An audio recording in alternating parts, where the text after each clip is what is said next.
Judge, good morning to you and your staff. Lillian, on behalf of Justice who was physically present to my right. Why is she saying hello to everybody else? Because I'm just that way. I'm sorry, Judge. Welcome back. Today's courtroom confrontation is as emotionally charged as it is legally complex. On one side stands the defendant, facing serious scrutiny and a troubling history of prior incidents.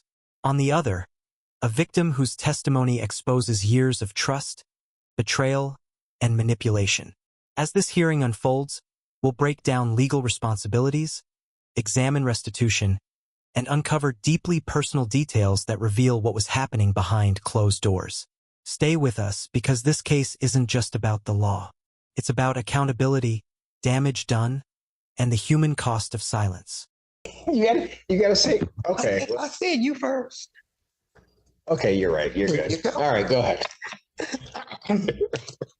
So, Judge, we are here for sentencing this morning.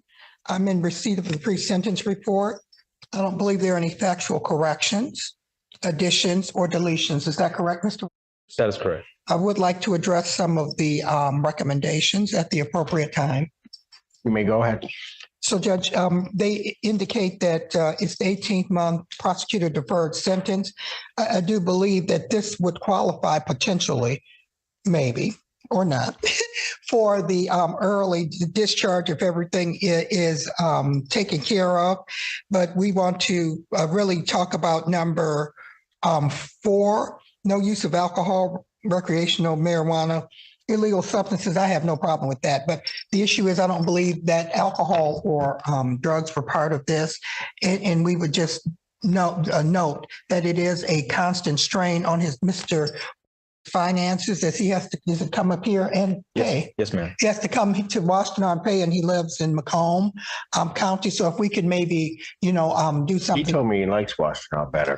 Well, my daughter goes to school here. I like. Okay, see. Good job. All right. But in any event. Well, just counsel, if I can just shortcut that.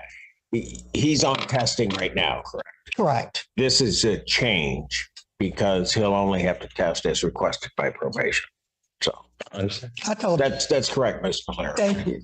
Yes, Your Honor. Yeah. So unless you want me to keep him on testing. No, okay. All right.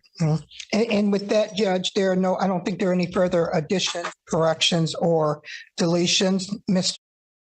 is always presented with his family. He's remorseful about the situation. We've had some sessions where we talk about triggers and things that we don't do and things that we do. So he has no prior criminal record. So we would ask that this court adopt the agreement in this matter. Claire, on behalf of probation, the victim in this case, Constance, is present. She would like to address the court. All right. You guys have a seat over here. Oh, okay, sure. Yes, my person, not sick.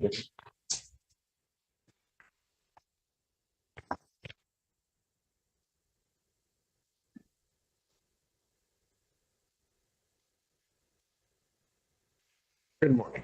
Good morning, What's your name? Constance. All right. What would you like to tell me? Hang on one moment. Go ahead. I grew up in a place called Southfield Lathrop Village, which is a suburb of the suburbs. We had an in-ground pool in our backyard, about 10 feet deep. And as a toddler, I was told my twin brother leaped into the water. And at 2, I jumped in after him to save him. Of course, I didn't know how to swim yet, so we both sank. This story has a happy ending. I'm alive. But the plot twist is I learned I would go through the extremes for the people I love. My twin, whose eyes glow neon yellow because he has sickle cells. And as a child for years, he was in and out of hospitals. We were told he wouldn't make it. And all I could remember is how sad he would get when visiting hours were over and how bad I felt for being the healthy one. It was so many days I wish I could take his pain just to give him a break. I would endure it. My mother raised us on unity and to look out for each other always. I usually don't talk about myself, so these are stories that people don't get to know about me. I met Justin around the time that my older sister died. I never told you that. I didn't realize how vulnerable I was, but I really wasn't looking for friendship. In fact, I used to spin him. I wasn't interested in anything, but then the love bombing started. And the things Justin did to secure our friendship was legendary. Do you know you were the first person to take me to campus marches, the Q Line, MoCat, the Gospel Cafe, Riverwalk. You were super pressed to be around me. And eventually we formed a genuine friendship through hours, days, months, years. He called me, he checked on me every day. The first years was solid. Weird stuff started happening. People talked about him, and the whispers turned to some mumbles and then screams. The vicious rumors were definite. I had been blindly defending Justin because if he said he didn't do it, right? Why would he lie? In the 3-ish years, I discovered that Justin is a synonym for habitual and pathological liar. We had a blowout, a typical friend spat. I stopped talking to him. I couldn't believe he had me losing friends and defending him at Asia's expense. He dogged her out and was cruel to her because he didn't want the world to know he loved and was involved with the overweight, smelly girl from a different religion. This was the first time I seen a chip in the PK boy next door armor, and I was stunned. Who lies about something so simple for years? Because of our relationship, I got a message telling me to go to the dorms to check on him. I never forget the one desk lamp, the cheap blue rug, or the hand-painted truck. When I went to Justin's room, the space was somber, the air was stale. He began to cry. I kept asking him, Justin, what's wrong? What's wrong, Justin? What's wrong? He sobbed into my neck. And suddenly I wasn't angry, disappointed, or hurt. I was confused, concerned, and afraid. I kept saying whatever was wrong, we could get through it. And everything was fine. He took a step back from me, rolled up his black hoodie sleeves, and blood was running down his arms. Horizontal lines like waves, he jumped in. And even though I never swam like this before, I was going in after him. I never knew anybody who self-harmed. It broke me in a unique way. I didn't know he was sharing trauma with me to justify future abusive behavior and condition me to refer to it. It was his get out of free jail card. Once he knew he had my heart, he started testing boundaries. It started with the thump, a gesture that you would do to test the ripeness of a watermelon. This was Justin with the haircut, not the one with the braids, the twists, the plaits, the curls that I did for free. Haircut Justin that emerged after months of horrendous torture that his Superman refused to save him from. It was times that monkey business got so barbaric that I would drive him in his car in circles around Ipsy just so he felt safe enough to sleep. I watched him harder. I loved him more. When you're the last man, you often feel beta. Every day I poured into him, hoping that he would love himself more than his inferiority. A thump to the forehead because he told me I had a smart ass mouth. And my reply is, I never heard that as a kid. That was his experience, not mine. Thump must be the sound of his head hitting the ground when Nyla called me frantically to come get him out of her room. When she said you had hit your head on the ground, I blamed her for letting it happen. Thump. When you got ran over by a car on Easter morning, I blame myself for not standing firmly and hiding your keys. Thump. The sound you made when you fell down the stairs and left a hole in the stairwells. Thump. I never been sexual with Justin, but I pressed my lips to yours, breathed air into your lungs. How many times did I save your life? And how many times did you try to take mine? I was the best friend that waited in emergency rooms with you. I was the best friend that characters you assassinated to continue your lies. I was the muse. I can't believe you stole my work and still perform it like it's your own. When you blame me for your drinking problems, I told you start drinking at 13. You would sneak into your parents' liquor cabinet. I didn't know you at 13. For that, I got my face slashed. When you blame me for your sadness, I told you tried to hang yourself in high school. I didn't know you. And then I got my hair ripped out by the follicles. When I found out you were trying to do a girl homework that you liked, I told you that you were better than that. And I was rewarded with a busted lip. The shift between love bombing and devaluation, all I wanted from Justin was good, wholesome friendship. It was through hanging out with him that I got to experience some epic outings, vacations, Lantern Fest, escape rooms, museums, fairs, carnival. But boy, did they cost me. After he stonewalled me and we were playing chicken on the highway, I had enough. We met at Savannah Blues and came up with the terms of our not talking. He said that he would buy me out of our plane tickets and lodging, cover my medical bills, and I could get my stuff. I agreed to never talk to him or about him. After he cussed me out and belittled me for hours, I grabbed my purse and left the restaurant. Before I could even get to the freeway, he called me and apologized. He said he was going to work on himself and not to give up on him, that God was working on him. And the scary part is he got this God thing down packed. But if you believe and I believe, we both go to God, you repent, I forgive. Why are we here? One of us don't believe. We were supposed to be family, and I needed that. And I see how I got myself into this situation, because when you love someone, it's hard to stop loving them, even when they are the most beautiful, gifted angel.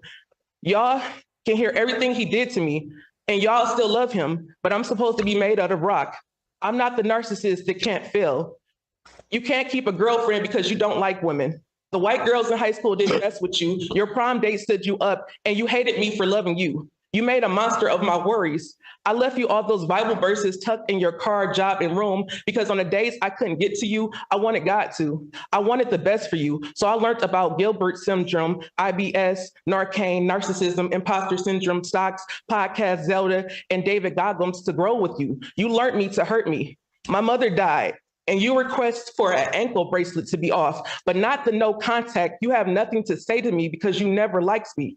My mother died, and everyone was looking for my best friend who's been by my side for almost a decade, and I couldn't even speak on what was going on because I didn't want you harmed. I robbed myself of my family supporting me during one of my darkest times because I don't want you harmed.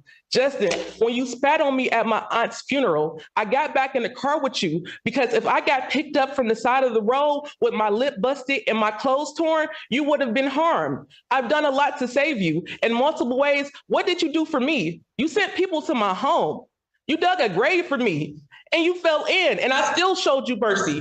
On the day that was asked about felonies and expungement, I still didn't want ill for you because that's what you're supposed to do. You wanted ill for me. You wanted to see me in jail. This is what the therapy is for, because I can't seem to be a hateful person, no matter how bad you was to me, and you wasn't a good friend for me. Maybe you're a good friend to the Planet Fitness predator, or the friend that borrows money without intent to pay, or the friend who you're a token black to.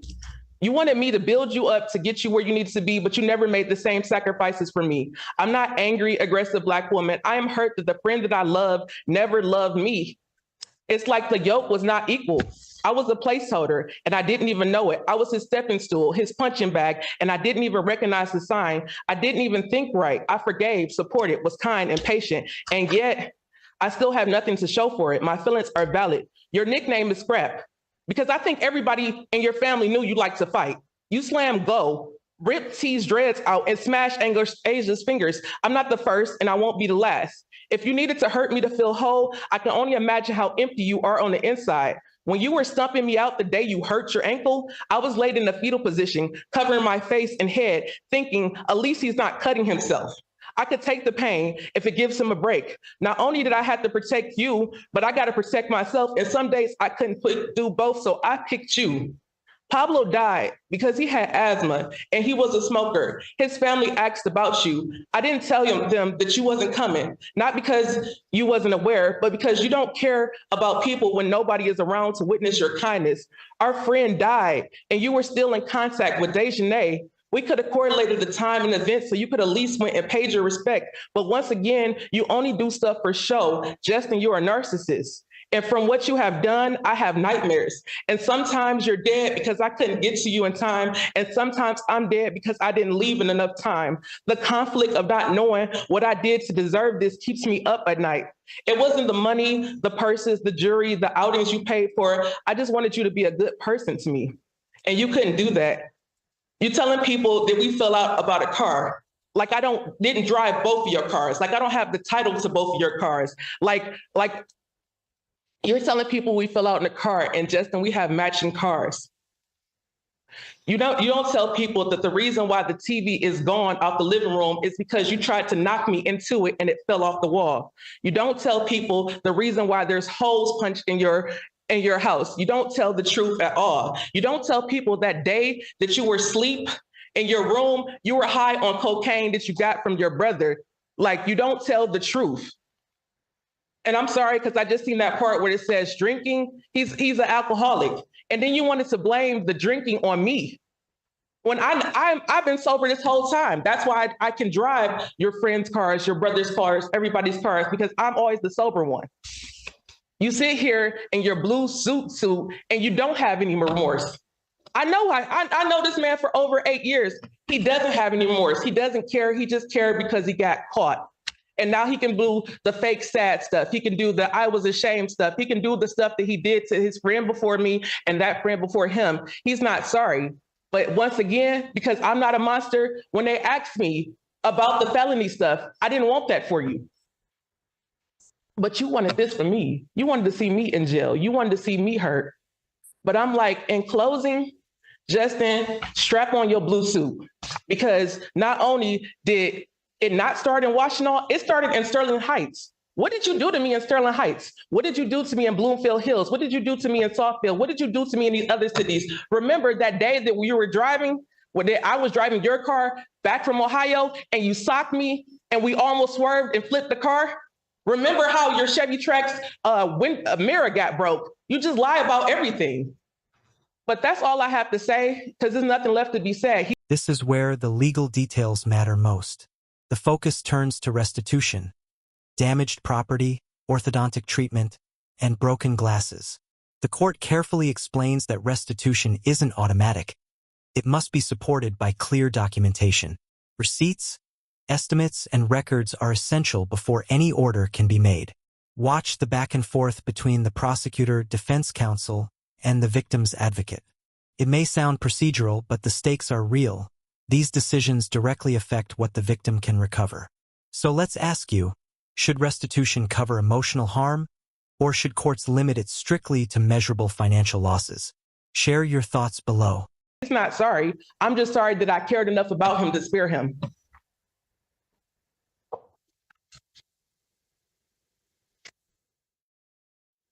Your Honor, Thank you. Your Honor, it's also my understanding that she is wanting to request restitution, but she did not bring documentation. Is it possible that the court set a restitution hearing out?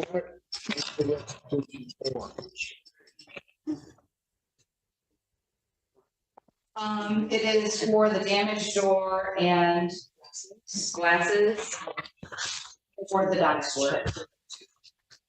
We would request a hearing. Hold on. For the damaged door, Damaged door, her glasses, and damage to a tooth.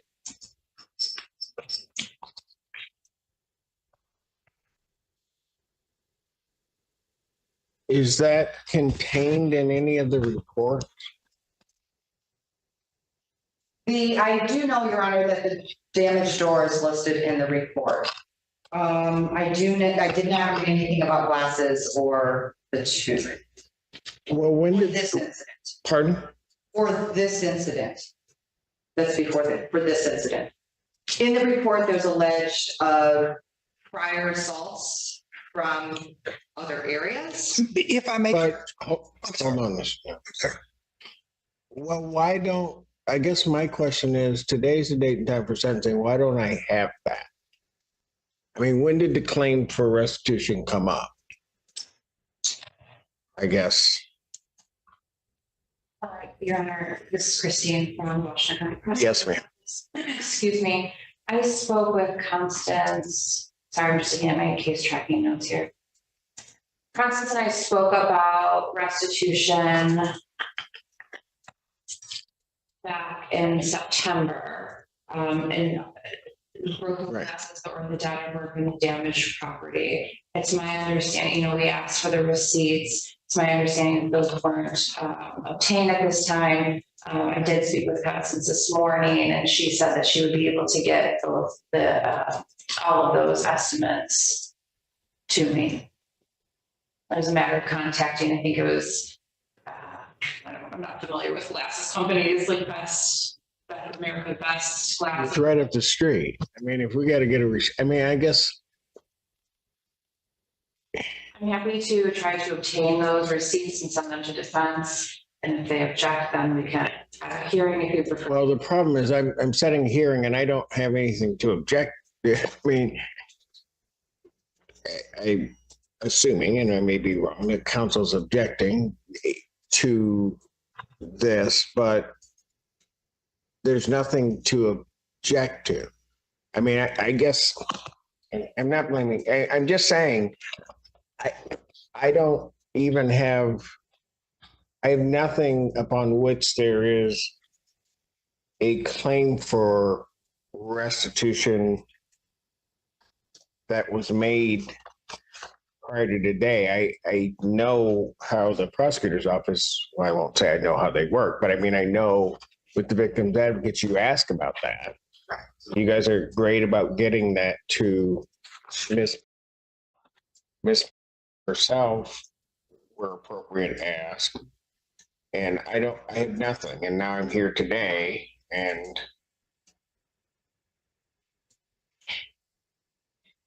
I'm hearing that there's a request for restitution.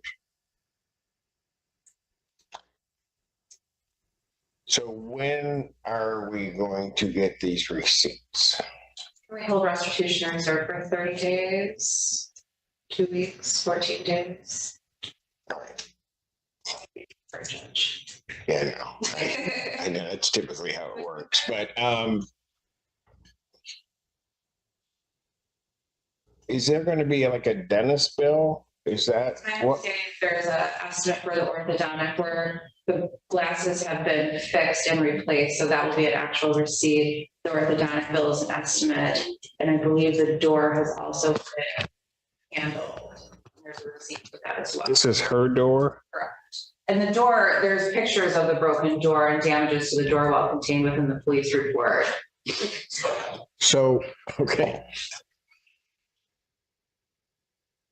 I guess I'm a bit concerned only because I'm trying to figure out why I don't have any of the ones that are available now.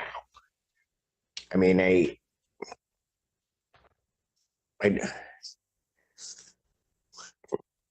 I don't want this dragging out. All right. So that's the one thing. The other thing is there's an estimate for orthodontic work that hasn't been done. Correct. I believe some, dental usually not covered by insurance. Especially the dental work is not covered by insurance, so I don't know that they're able to pay upfront for that.